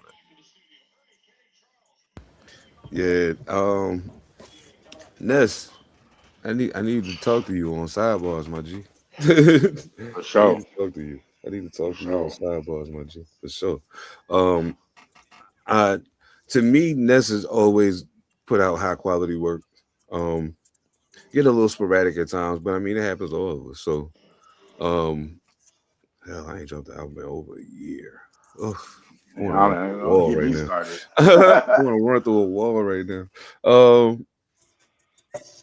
Yeah, but anyway. So I heard the joint. As soon as the beat came on, I was like, ooh, okay, here we go. And then he started rapping. About 6 bars in, I was like, yep. Okay, he ain't playing. In mode. And yeah, he feeling it. All right, so I played the whole. I probably listened to this joint 6 or 7 times at this point, but yeah, man, like Ness, you did a great job of sculpting the production side, the lyrics, all of it go together. And then the as Monster was stating, the unique quality of the cover art in and of itself would make me click to play this record. Like I want to know what this is now. You know what I'm saying? So brilliant packaging, excellent thought when it comes to marketing your record. But at the end of the day, all of that means nothing if the record is not good, and it is that. So super strong. Like it ain't like again, like, and I'm not ever saying this to say a bad thing about a record. It's not something groundbreaking. Like it's not something you've never heard before. But we have to appreciate dope records, especially dope records in this vein. You know what I'm saying? They still rely on dope beat, dope rapping. Let's go. You know what I'm saying? Like it ain't got to be all the bells and whistles and all that extra shit. Like here we go. So yeah, this is a nod back to that. Man, salute to Ness Divine, man. I meant what I said. Come holler at me on sidebars, but I'm gonna hit you up on the joint, one of the joints. I think I got your number, man. It don't matter. Yeah, salute to Ness, man. Dope fucking record. So those of y'all that's new to the neighborhood, this is the time when we break the noise ordinance for just a second. So I need you to do me a favor and turn your volume down. Couple notches right now. I'm gonna give you 3 seconds. 3, 2, 1.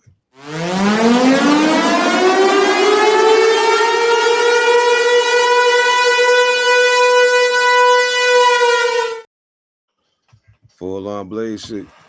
Ain't no need to play around with it. Let's get into it. TDE back at it again, man. Isaiah Rashad. Long time no see, my brother. You back in the building. Brand new project just hit the streets called It's Been Awful. That name got me off the rip. Let's get into it. Dyce Dylli, how you feeling about Isaiah Rashad? It's Been Awful. Man, overall, it's like when he really have the time and he really put in the work, my nigga don't miss. This album was just pure swishes all the way around, from the song art to the beat selection to the premise of the songs to the order of the songs. Mm-hmm. I was thoroughly impressed with this album.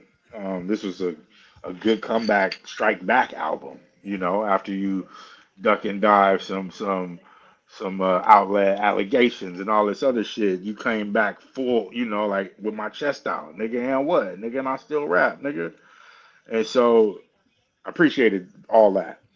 The tracks, Mom, fuck, man. That one again. We revisiting that 3K, that three stack style, but it's like it still sound like Rashad though. He wasn't trying to be like him. He wasn't trying to make it sound like. But we we take what we need to add to the soup and stir that motherfucker up, and this is gonna be something completely different. You know what I'm saying? So I really fuck with that. Second verse, dope as fuck on that one. Show track for show. That one's a show track for show. I'm gonna skip around. Scared to look down. Listen here, man. Listen here about this fucking song, bro. This song, they need to go ahead and drop this as the next single or whatever. Drop this motherfucker because people need to hear it. People got to hear it. First of all, the effects on the voice, the vocals was beautiful, crispy.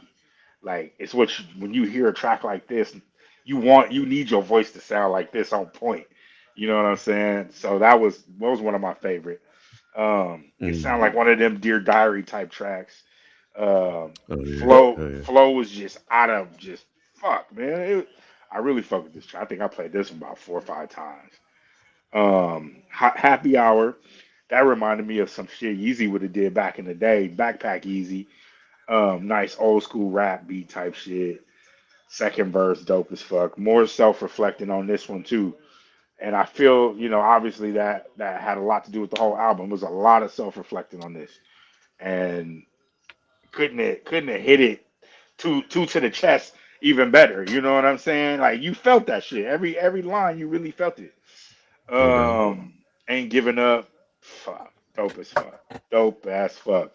Song art on it. The song art, the art on all these singles on this album, dope as fuck, bro. Like they really put some thought into it. They really sat down and wanted to give you a vision of what you're hearing. Again, the reverb on that one was dope. I felt like this was like a Def Poetry Jam. Def Poetry Jam meets a West Coast open mics, with a DJ. You know what I'm saying? Like it was poetic, but it was still lyrical as fuck. You know what I mean? You had the soft jazz in the background. It was like, man, I don't know what sample that was, but that motherfucker was going. And then they kind of played with it a little bit at the end, so that was even better. Get to Know You. I love that one, man. Like I said, I figured a couple shows ago, I like when a female or a male, we go into our different relationships in life and we can make a song about it and everybody can relate to this motherfucker. It's not just a one person experience, one person point of view. So I really like that one. The art on that one was dope. The one with SZA, Buying Red. Man, that was a good vibe. That was a good pure like a baptism vibe, nigga. You get out of that one, you like, ooh, I feel alive with this one. Man, I could go on and on. This album was dope. This album was really good. Shit, man, I appreciate it. It's gonna definitely be in rotation for a couple weeks, and it probably will get better. I think it's one of those. it's gonna grow on you. The more and more you listen to it, you're gonna hear something even better. But shout out to Dog for putting his chest out there and facing the world, with brave eyes.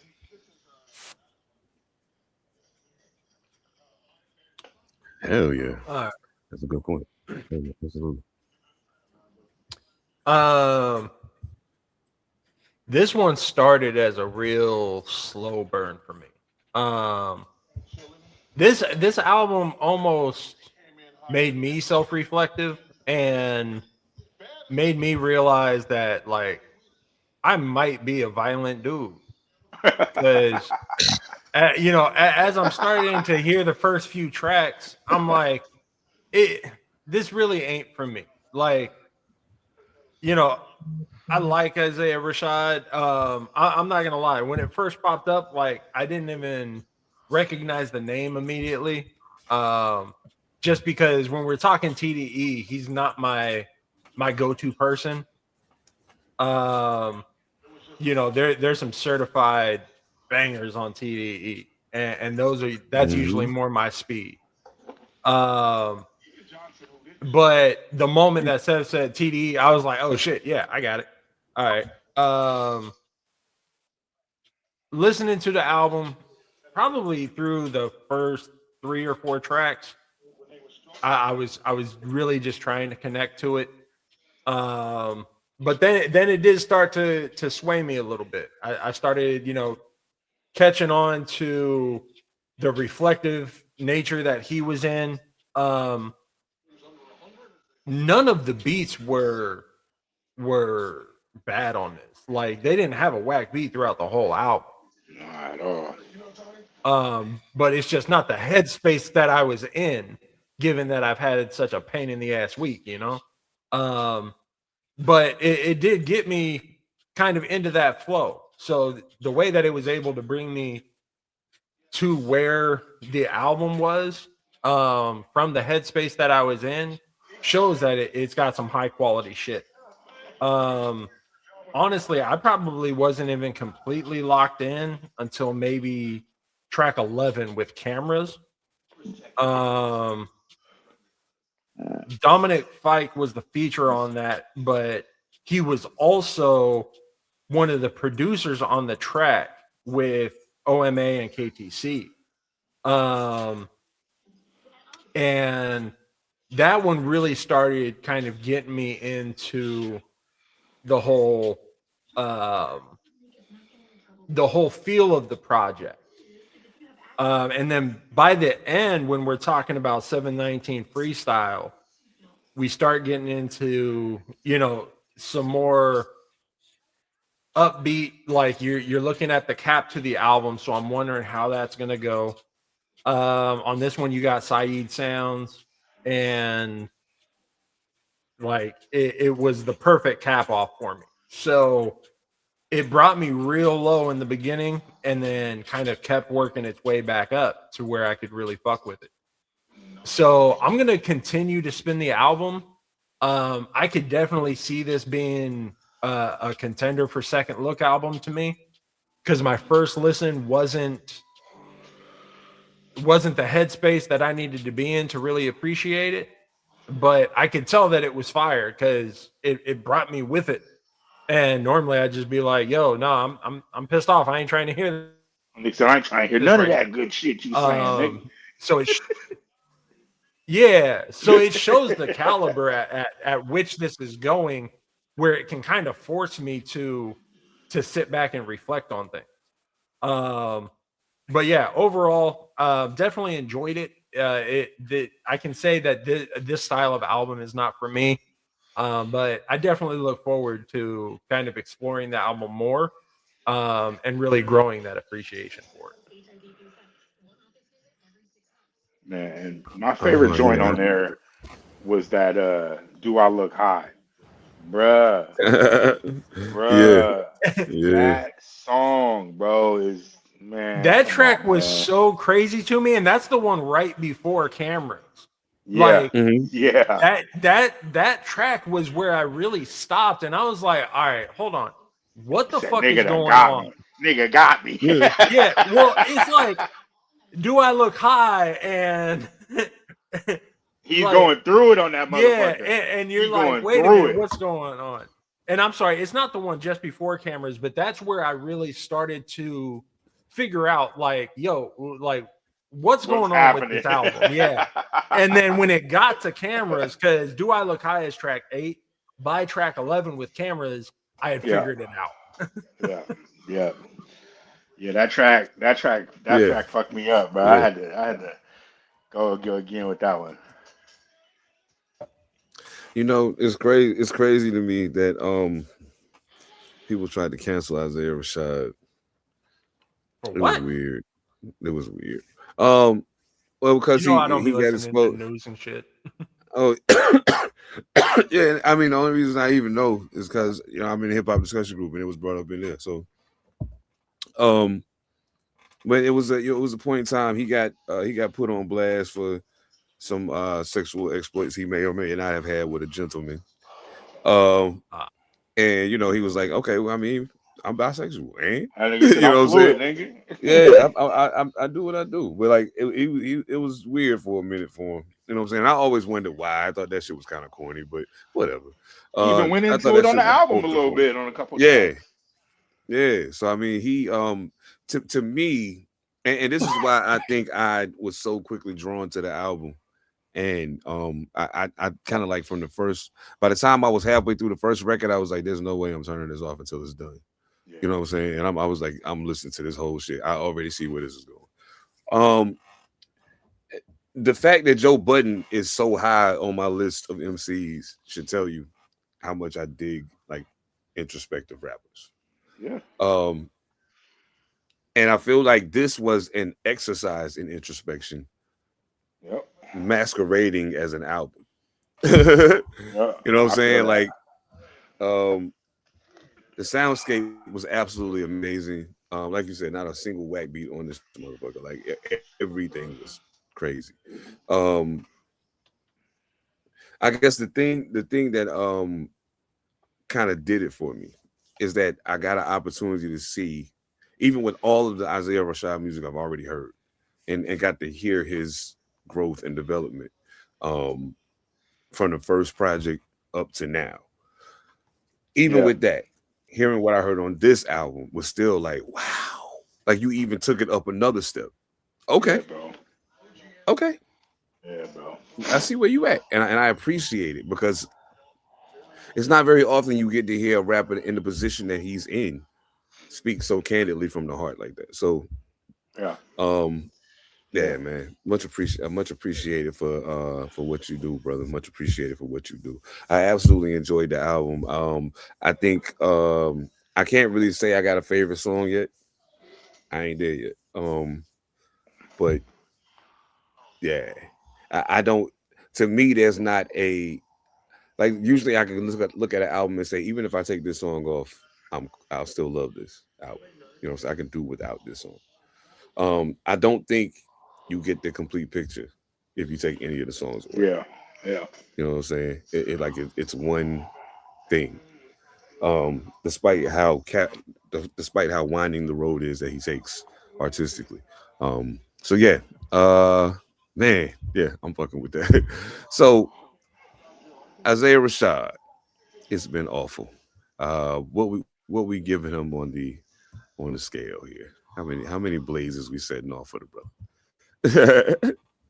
I'm gonna go ahead and throw my man three of them alarms. Dope album.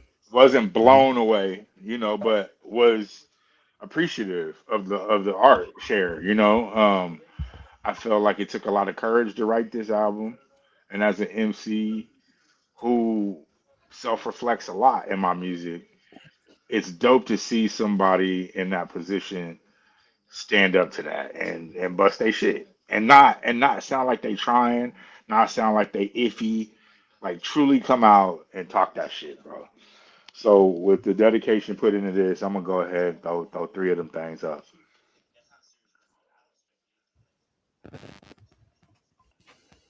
No doubt, I can dig it. All right, Monster, what you got?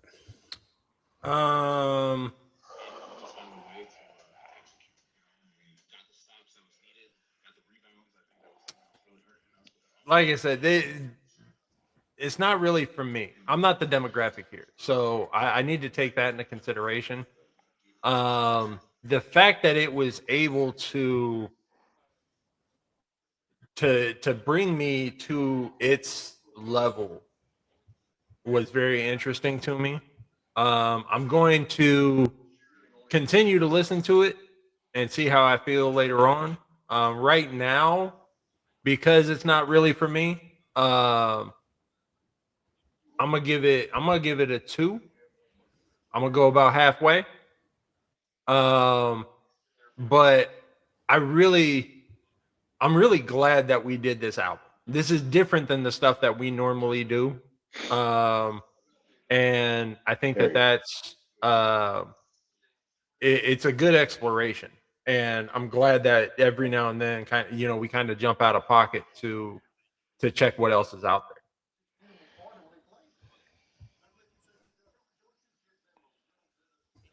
there. So that's where I'm at. I think Seb might have locked up. Oh shit. Oh shit! Right at the buzzer. Yep, right at it. Well, yeah. Overall, I think I liked it as much as I did because it was kind of surprising. I didn't expect to really hear that.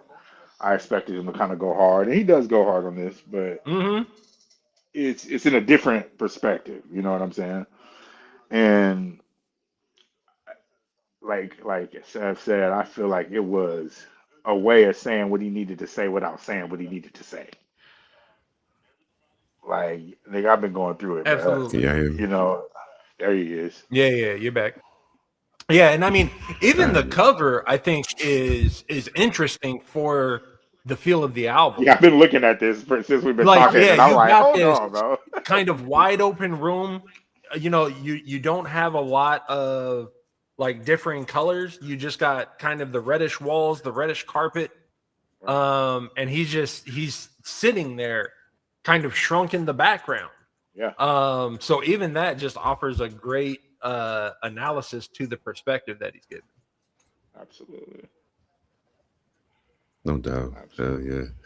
I'm an absolute fan of the project. Excellent execution. Like I said, I don't feel like removing any record. If I remove anything, it won't feel the same. So like I want to keep it the way it is. But you could take a record and play it by itself as a song. You know what I'm saying? Like any one of them, you could play by itself and it'd be a dope song. But within the body of the work, within the body of work itself, I think is where all of these things breathe best, and feed off of each other. So, with that, long story less long, I'm gonna give Isaiah Rashad a 3.5. I really love this album. So, I do too. yeah, I really love this album. I'm not gonna lie, I really love this album. So, there you have it, ladies and gentlemen. Full on blaze, Isaiah Rashad. It's been awful out now on all of the things. Do yourself a favor. If you enjoy like listening to music and like generally hearing shit, turn the volume down just a little right now. Right now.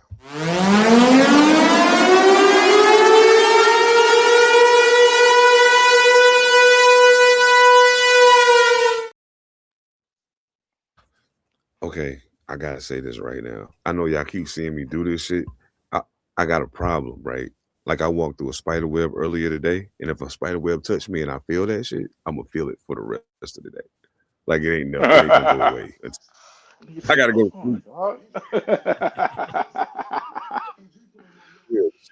Be so bad. So yeah, it's weird, but anyway, yeah, it's like that. Okay.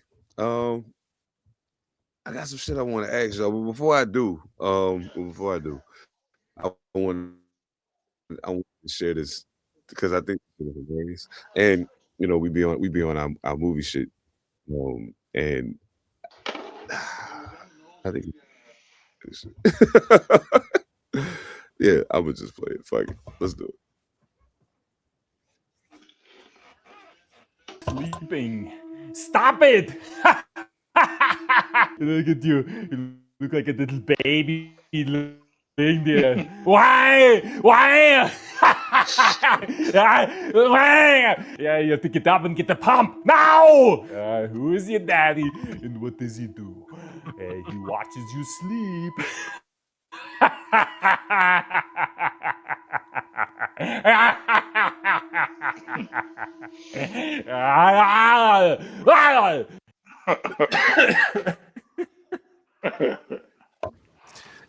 If I'm seeing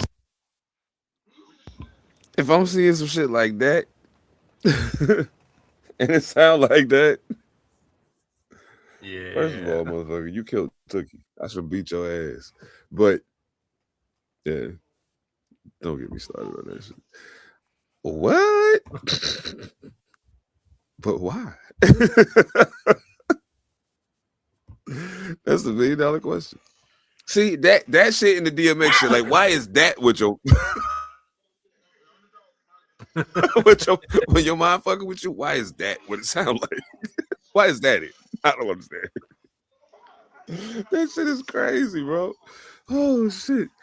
Oh no, but so the question I wanted to ask y'all, and it was something that I that kind of came up when we was talking about one battle after another last week. Was that last week? Week before last? Whatever, I can't remember. Yeah.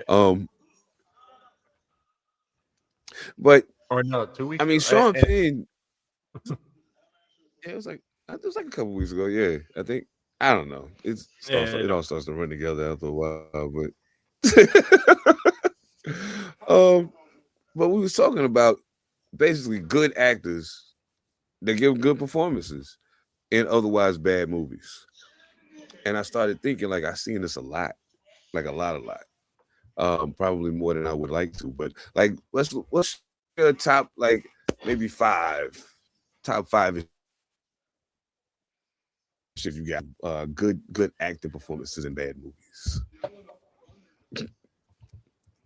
Oh, yeah. Oh man. About to kick some backs in, baby. Yeah. I'll throw out a few. So the first one that came to my mind was you had a gang of people in the movie Alexander. Colin Farrell's in there. I did Colin Farrell. Angelina Jolie was in it.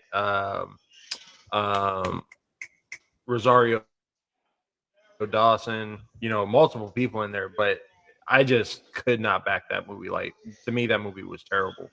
And that's the thing. Like, a lot of like it takes a lot for me to say that a movie was just like bad.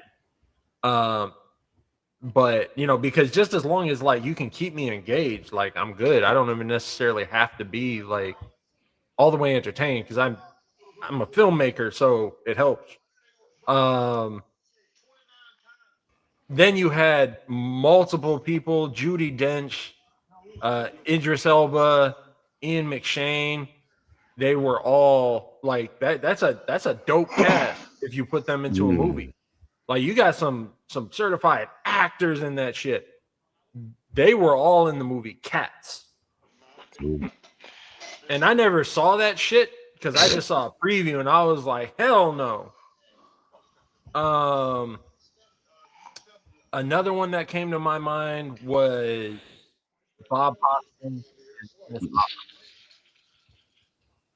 in the Mario Brothers, like from the 90s.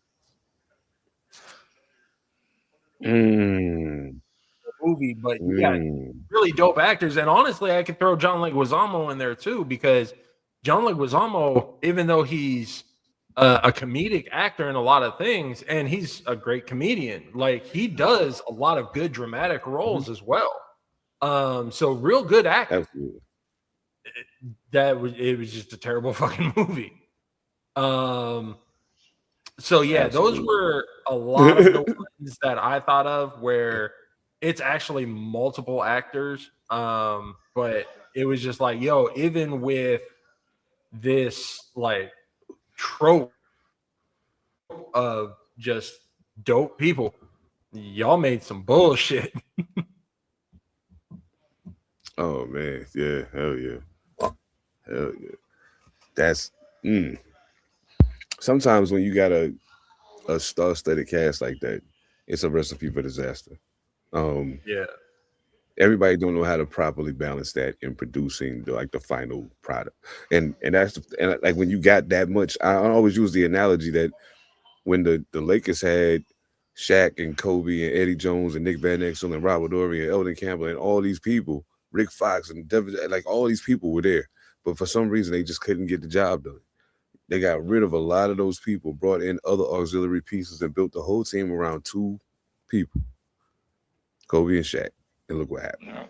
And sometimes I think that's what happens in these movies. They get all of these names and the budget goes through the roof and they put all this money into this movie, but the way the script is done, sometimes the cinematography is bad. Sometimes sometimes the progression of the story is just bad. Like it was written poorly from the beginning and you didn't do anything to tighten it up as you were going through the process. Like it's crazy to me. Dyce, you got some that you thought of some good performances in bad movies? I couldn't really think of anything because sometimes I don't really get too invested unless it's like the old school black movies, and those are all great classics. So, but first one thing that came to my mind was Along Came Polly. I like them stupid ass Ben Stiller movies because he's a dumb motherfucker. And what's old boy name? Seymour. Philip Seymour Hoffman. He was on my list too. Yeah, he was on my list too. That nigga saved that movie, boy, because it's hella slow at the beginning. He got busy. And then when he comes on the screen, bro, you laugh for at least 10, 15 minutes because he's such an idiot, bro. And his game being so high in that movie made mediocre Ben Stiller sit at an even. You know what I'm saying? And it saved it for me. Obviously Jenny Ann's in that, but it's that was the one thing I could think of because Is that the movie? That shit is hilarious, bro. I was just gonna ask that. I was like, is that the movie where he was out playing basketball and was acting a fool? And this nigga said he's a child star. Nigga got the fucking news camera crew following him around and shit, bro. Yeah. Homie's like Rain Man. Yeah, dog. Yeah. Rain, bro. Nigga's a fool, dog. I was like, yeah. I feel like he saved that movie because he made the film. Easy. That shit was trash other than him, if you ask me. So come on. I wasn't a fan. As a matter of fact, if he wasn't in it, I would have never made it to the end of the movie. That's what I'm saying. That's exactly what I'm saying right there. So yeah, he definitely saved the day. I'm thinking, what's your man name? Son that played Magneto in X-Men Apocalypse and Dark Phoenix. Michael Fassbender. Star Trek. Yeah. Yo, he crazy. Yo. He smoked it. And as a matter of fact, both of the movies was kind of shit. Yeah. But he was the high point of both movies. He was totally the high point of both of those movies. I think the movie The Girl on the Train, Emily Blunt. Ooh, that's a good one. She had a really good performance. That movie was a good one. Fire, but yeah, she got busy. I never even saw that one. That's a good one. Oh yeah, and you know what the crazy thing, and it's wild because I didn't even think at the time when it came out that I would watch the movie, but I did watch the movie eventually. Bohemian Rhapsody, and Rami Malek smoked Freddie Mercury. The film is weird as fuck. They didn't do a good job of. I mean, there's other decent performances, but he was clearly the highlight of the movie. So, I mean, I guess as Freddie Mercury, you kind of supposed to be the highlight of the movie, but you know what I mean. Shit, it was one. You know what? And I'm gonna say this, and there are people who think I'm nuts for saying what I'm about to say, but DMX and Belly. DMX gave a very good performance, even though everybody's like he's just being himself, and I'm like, yeah, you say that, but he has to be himself in front of a camera within the context of the story. Yeah, you know what I'm saying. And then the emotional ups and downs that came with having to be able to, you got to get back in that mode. Like, man, yeah, fuck what you heard. I mean, Nas was drier than Church's biscuits. Shit. Yeah, I mean, T-Boz. I love you, T-Boz, but come on. Cut that shit out. Cut that shit out. Yeah, I mean, Meth did his thing, obviously. There was some good performances in there, but I think X clearly took the cake. And funny story about Billy that I heard. Tyron Turner actually was trying to mess up the movie by doing the whole banana thing. He was trying to fuck up the show because he wanted a different part. Yeah. And they was like, well, nah, we're going to have you play this part. So he was trying to, he said, I was trying to fuck up the movie and it ended up being an iconic moment. And he's like, that's what you get for being a punk bitch and trying to fuck up shit, nigga. Yeah, bro. That's exactly what you get. You know what I'm saying? Shit. It's one other one. It's one movie that Don Cheadle was in that I was like, why are you in this? No. One that I know for certain, Octavia Spencer and that whack ass Ma. That movie is absolutely horrible. I don't know why she signed the contract. They must have gave her a big bag to do that. That shit, hell yeah. Every mo. She dope. Absolutely. But that shit's dumpster juice. Yeah, that was a grab bag right there. A bag grab right there. It had to be. That shit was terrible. I was like, never again. You won't get me again. Lackluster as fuck. I ain't stupid. Honorable mention to Peter. Damn, he was in Pixels. Dang, the little dude. Peter Dinklage. Dinklage. That's it. Yeah. In Pixels, he smoked that shit. That shit was crazy. That movie was dumb as fuck, but he got his shit on. Yeah. You do raise an interesting point on one of your movies that could lead to a conversation on another episode. Okay. When you brought up Bohemian Rhapsody, I think that could have been a decent movie, especially with Rami Malek playing, if it would have been shorter. To me, they dragged out that movie, and it was like, yo, I can name at least 5 scenes that don't need to be in this motherfucker, and this movie could have been shorter. So maybe that's going to be a conversation for another day. What's a long ass movie that just didn't need to be that long? Yeah, I mean, because I'm gonna need to think on it because there's some long ass movies it's some long movies that I fuck with, even though they long, and there's other ones that I'm like, but why? Yeah, like all of this right here, you could have cut all of that shit. Everybody know that. Cut it out. And it's always the biopics that got to be the long shit. Like, why would you do that? I don't understand. Man, yo, on a real quick, on the note that you just made, one night I was so fucked up, couldn't go to sleep. I put on the Titanic and I was like, there's no way I make it through this motherfucker. There's no way I make it through this boring motherfucker. I watched the whole movie. Like, I ain't really paying attention to it, but I realized as time is going, like, I'm just making it through this motherfucker and I'm still awake. So that's my ultimate claim to fame against movies is, like, I love Kate Winslet, like one of my favorite actresses of all time. I have still never seen Titanic because I'm like, the fact that it was all the way through 2 tapes, like that shit came out when VHS was a thing, and I was like, 2 tapes, the boat sinks, motherfucker. Like, what story could you tell me?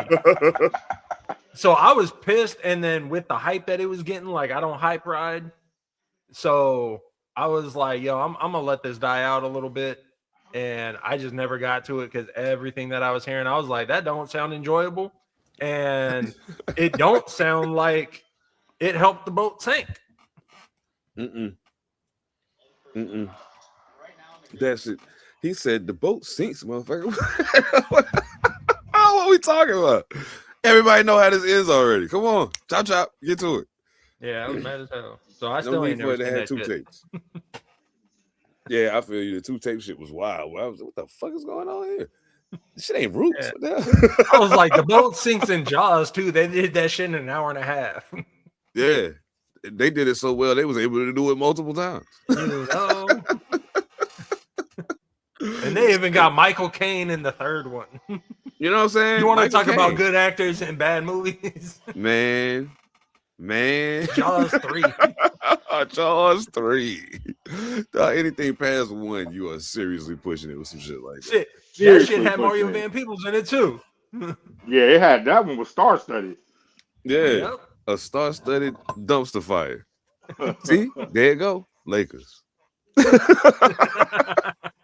Lakers. That's what I'm gonna start saying. Every time I see some shit that's got too many chefs, it's too many chefs in the kitchen. Ain't nobody washing the dishes, ain't nobody busting tables out there, ain't nobody taking the food out. Everybody trying to cook.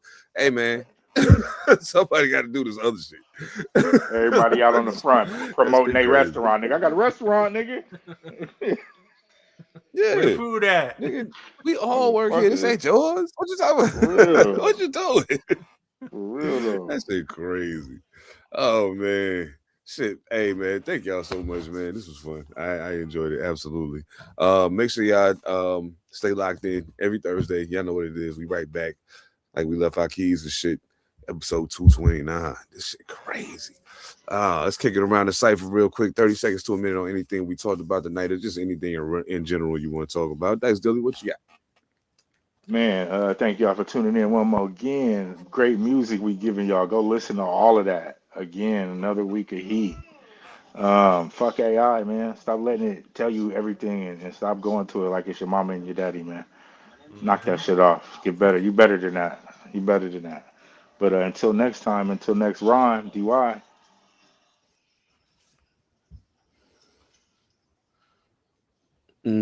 Monster Elicit, what you got, fam? Yeah, go check out all the tracks. Go check out Isaiah Rashad. Make sure you staying tuned into everything. We've been doing work. Yeah, I'm gonna go talk to my lady, see if I can scare her a little bit with the AI stuff. Maybe I can convince her that they're gonna start doing like artificial insemination or some shit. Be like, tricked you, but I got mine. Ta-da! Oh shit. Oh, okay. Yeah, definitely, man. Go listen to all the joints, man. Salute to Ness Divine. Salute to a.f.r.o and Snow Goons, Vince Staples. Who else was? Oh shit, 38 Special Dave East. Check out that new Isaiah Rashad for sure. It's been awful. Yeah. Dog, listen. 229. I'm fucked up about that right now, just looking at the number on the screen. So I'm like, yo, this is crazy. Never seen this shit coming. But thank everybody that rocked with us, whether you was here from the beginning, you just coming on board, you in and out, like you stealing shit. It don't matter. Like, you know what I'm saying? It's all good. It's all good. Thank y'all for holding it down, man. Don't forget, go to w.gg, all my content creators, all my people out here in the hustle. Get that W in your life, man. Focus, energy, clarity.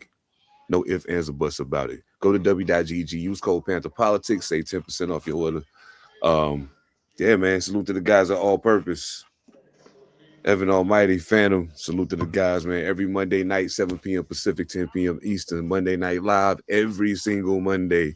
Live on YouTube and Facebook. More platforms coming. We just having some, but it don't matter. We coming. Just know that. Just know that. Yeah, man. Thank y'all for locking in with us as always, man. On behalf of the squad, Monster, Elicit, Dyce Dylli. What up, P7? You know what I'm saying? Salute to Soul the Interrogator. Salute to Red. You know what I'm saying? We got more shit coming down the pipeline. Trust and believe that. Pantha Politix Podcast. We'll catch y'all next time, yo. Peace.